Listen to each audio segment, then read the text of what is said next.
سبيل الدموع سبيل مريح تنهدى يا صاحي كي تستريح. Assalamualaikum warahmatullahi wabarakatuh.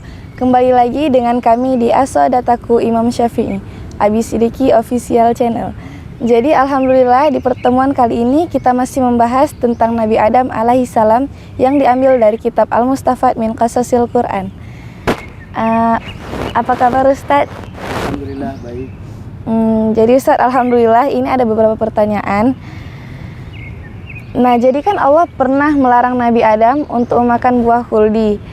Sedangkan yang kita tahu bahwa di surga itu nggak ada yang namanya larangan.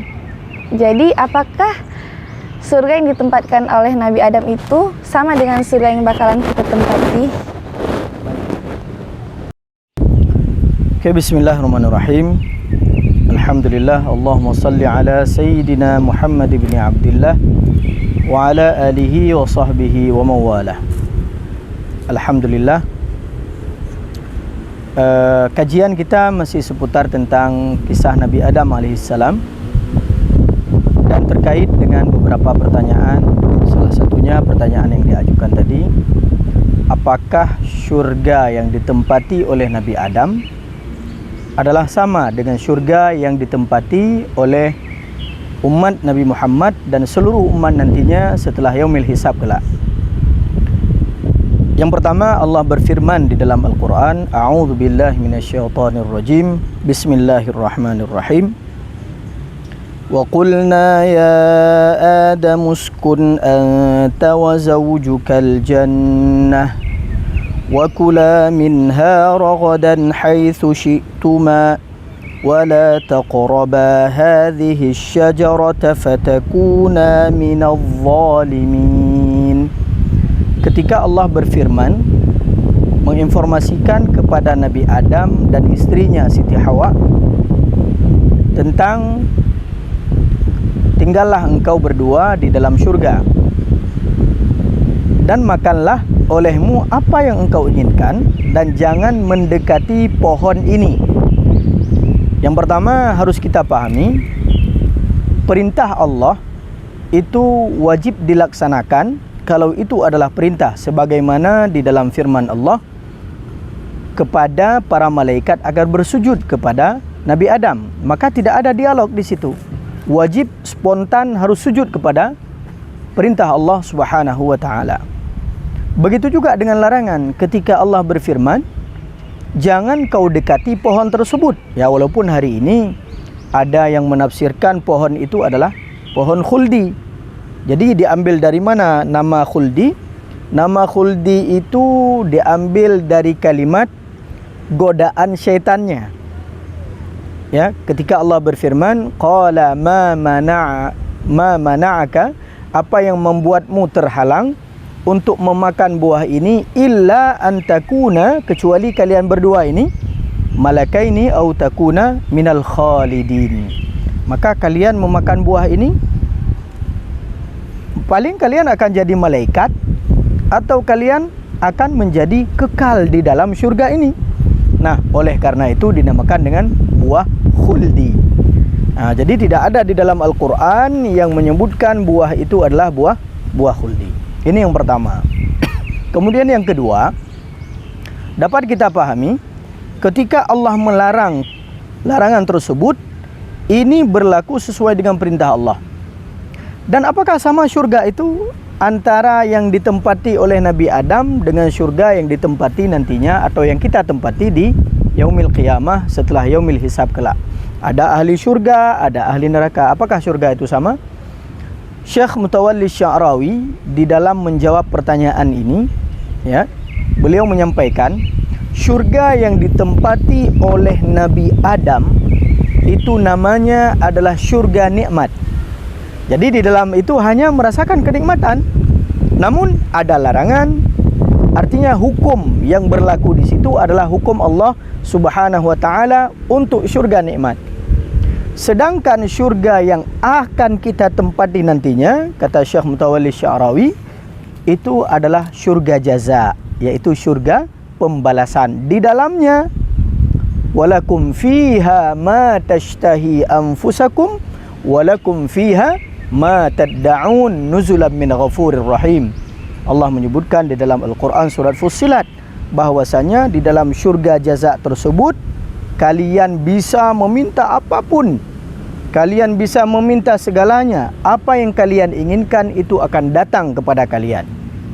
Nuzulan min ghafurir rahim, itu adalah pemberian rahmat Allah Subhanahu wa taala kepada kalian. Maka ini adalah yang dinamakan dengan syurga jaza dan syurga nikmat. Namun yang patut kita pahami dan kita ketahui bersama, syurga itu adalah pemberian Allah Subhanahu wa taala, dan hukum kanun yang ada di dalam syurga itu adalah sesuai dengan kehendak Allah Subhanahu wa taala. Wallahu a'lam. Syukran Ustadz, alhamdulillah informasinya bermanfaat bagi kami semua. Jadi Ustadz, ini ada pertanyaan satu lagi. Gimana sih pengaruh syaitan terhadap manusia? Seberapa kuat sih mereka itu?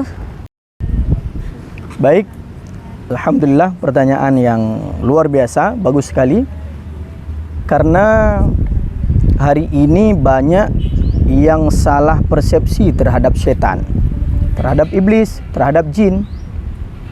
Jadi bahkan sampai beberapa kalangan orang-orang yang kurang ilmu agamanya sampai meminta-minta kepada golongan jin. Yang namanya iblis, iblis itu daripada golongan jin. Ya, illa iblisa kana minal jinni. Iblis itu bagian daripada jin juga, bangsa jin. Juga syaitan. Kalau syaitan bahkan termasuk disebut syaitan itu sebagai sebuah perangai, sifat daripada golongan jin. Nah, seberapa jauh sih, seberapa kuat sih pengaruh syaitan, jin dan iblis terhadap manusia? Tahu enggak?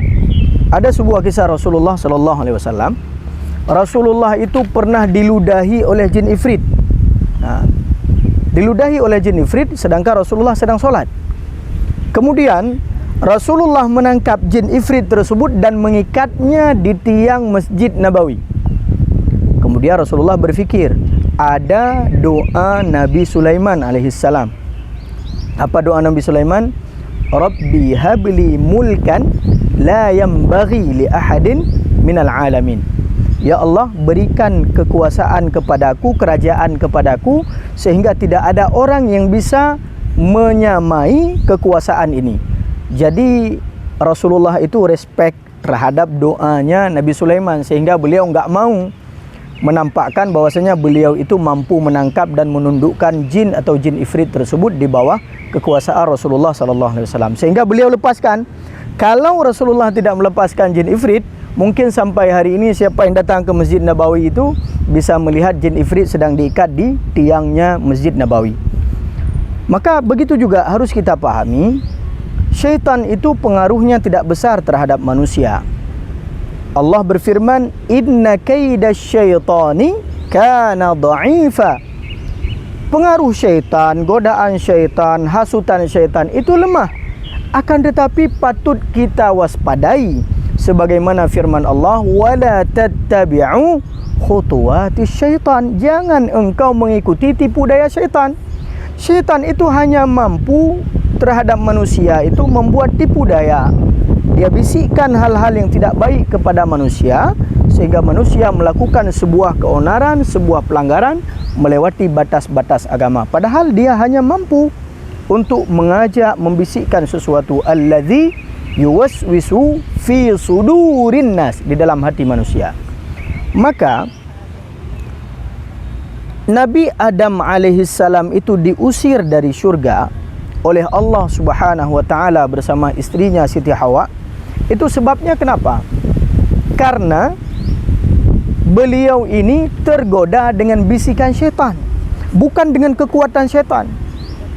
Maka diperintahkan kepada kita umat, golongan anak cucu Adam, golongan umat manusia, agar juga mewaspadai bisikan-bisikan ini. Salah satu bisikan syaitan yang mudah masuk ke dalam manusia lewat sifat dengki. Maka enggak boleh dengki. Bahkan Allah berfirman di dalam Al-Quran, di dalam Al-Quran khusus tentang jangan kalian itu saling dengki. A'udzubillahi minasyaitonirrajim. Bismillahirrahmanirrahim. Qul a'udzu birabbil falaq min syarri ma khalaq wa min syarri ghasiqin idza waqab wa min syarri naffatsati fil 'uqad wa min syarri hasidin idza hasad. Bahkan Allah perintahkan kepada kita agar berlindung kepada Allah daripada sifat hasad. Iblis tidak mau tunduk kepada Nabi Adam, tidak mau menghormati Nabi Adam. Kenapa? Karena merasa dia lebih baik daripada Nabi Adam. Manusia dimasuki oleh godaan syaitan karena dia merasa lebih baik daripada manusia yang lain. Maka ketika dengki itu ada di dalam hati, maka terbukalah pintu bagi syaitan kepada umat manusia untuk digoda dan melenceng, tergelincir daripada hukum-hukum Allah, ketentuan-ketentuan Allah yang sudah Allah gariskan di dalam Al-Quran dan di dalam agama Islam. Maka kita patut mewaspadai dan jangan pernah mengikuti godaan syaitan, tetapi ikutlah bagaimana firman Allah Subhanahu wa ta'ala, yaitu mengikuti jalan sesuai dengan perintah Allah dan meninggalkan larangan Allah Subhanahu wa ta'ala. Wallahu a'lam bissawab. Syukran Ustadz, semoga ilmunya bermanfaat bagi kita semua. Amin ya rabbal alamin. Nah teman-teman, jangan lupa untuk stay tune di As-Sadataku Imam Syafi'i, karena masih banyak ilmu-ilmu yang bisa kita dapatkan lewat channel ini. Jangan lupa like, comment, share, and subscribe. Wassalamualaikum warahmatullahi wabarakatuh. سبيل الدموع سبيل مريح تنهدى يا صاحي كي تستريح